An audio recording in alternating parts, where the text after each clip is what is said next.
The distinction between believed and checked facts is vital to good thinking. Consider for a moment how many things you know because of first-hand verification rather than second-hand instruction.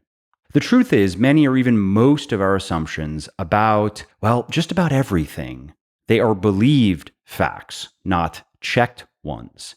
And there's nothing wrong with this, of course. We only have so much time to check so many facts. The art of life, Justice Holmes once said, consists of making correct decisions on insufficient evidence. Serious problems arise, though, when we can't distinguish between believed and checked facts, when too many believed facts are misfiled as checked ones, and when we refuse to review and to revise those believed facts, no matter what we see or experience, or worse, when we carefully filter our observations and our experiences to preserve our cognitive status quo. That's how we can lose our ability to successfully navigate reality. Take something like climate change. Many inveterate alarmists and skeptics alike, they cite things they have heard from experts, or worse, from non-experts. But they haven't personally reviewed any of the research or any of the data cited by these people, or studied any of the counter-arguments, much less the most compelling ones.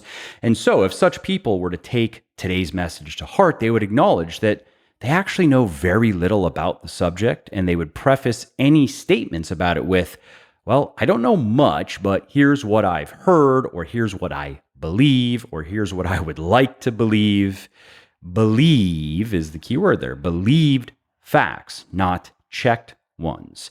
And there are various reasons we are all prone to this thinking trap, but the desire to avoid uncertainty is likely a big one. Yes and no provide security and comfort, whereas maybe and probably are slippery and treacherous, but they're also a more accurate reflection of reality.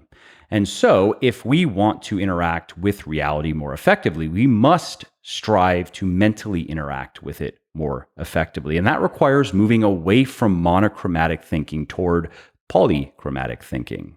And this cast of mind can be uncomfortable because it often entails accepting that we don't know nearly as much as we'd like to think.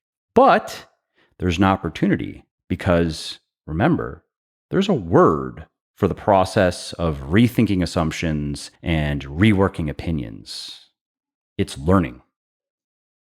If you like what I'm doing here on the podcast, then you're going to love my award-winning fitness books for men and women, which have sold well over 1 million copies, have received over 15,000 4- and 5-star reviews on Amazon, and have helped, that I know of, tens of thousands of people build their best body ever. Because here's the deal. Building lean muscle, losing stubborn fat, and gaining whole body strength isn't nearly as complicated as you have probably been led to believe. And my books are the shortcut. They give you everything you need to build your best body ever without having to live in the gym, give up all the foods or drinks you love, or do long, grueling workouts you hate. So if you are someone over the age of 40, man or woman, and if you are new to resistance training or relatively new to resistance training, you want to get my book, Muscle for Life. That is going to be the best one for you, and that is going to be the best program for you.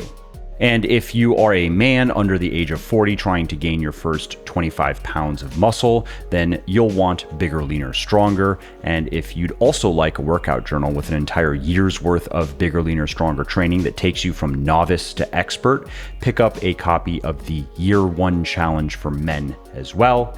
And if you're a woman under the age of 40 trying to gain your first 15 pounds of muscle or lose your first 15 pounds of fat, you can lose more, of course, but if you're trying to lose that first 15 pounds, then my book, Thinner, Leaner, Stronger, will show you the way. And I also have a workout journal for you with a year's worth of Thinner, Leaner, Stronger training called the Year 1 Challenge for Women. So you might want to pick up that too. And finally, if you are an advanced weightlifter with at least 3 years of proper training under your belt, I have a book and program for you too. It is called Beyond Bigger, Leaner, Stronger. And there is a workout journal that goes with it called the Beyond Bigger, Leaner, Stronger Challenge. Now, you can find all of my books on all major online retailers like Audible, Amazon, iTunes, Kobo, Google Play, and there probably are a few others that I'm not thinking of, as well as in select Barnes & Noble stores. And I should also mention that you can get any of my audiobooks for free when you sign up for an Audible account. And that's a great way to make those pockets of downtime like commuting, meal prepping, cleaning more interesting, entertaining, and productive. And if you want to take Audible up on that offer and get one of my audiobooks for free, just go to buylegion.com/audible. That is buylegion.com/audible and sign up for your account and get one of my audiobooks for free. Well, I hope you liked this episode. I hope you found it helpful. And if you did, subscribe to the show because it makes sure that you don't miss new episodes.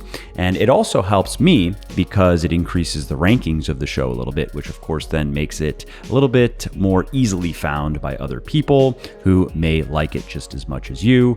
And if you didn't like something about this episode or about the show in general, or if you have ideas or suggestions or just feedback to share, shoot me an email, mike@muscleforlife.com, muscleforlife.com, and let me know what I could do better or just what your thoughts are about maybe what you'd like to see me do in the future. I read everything myself. I'm always looking for new ideas and constructive feedback. So thanks again for listening to this episode, and I hope to hear from you soon.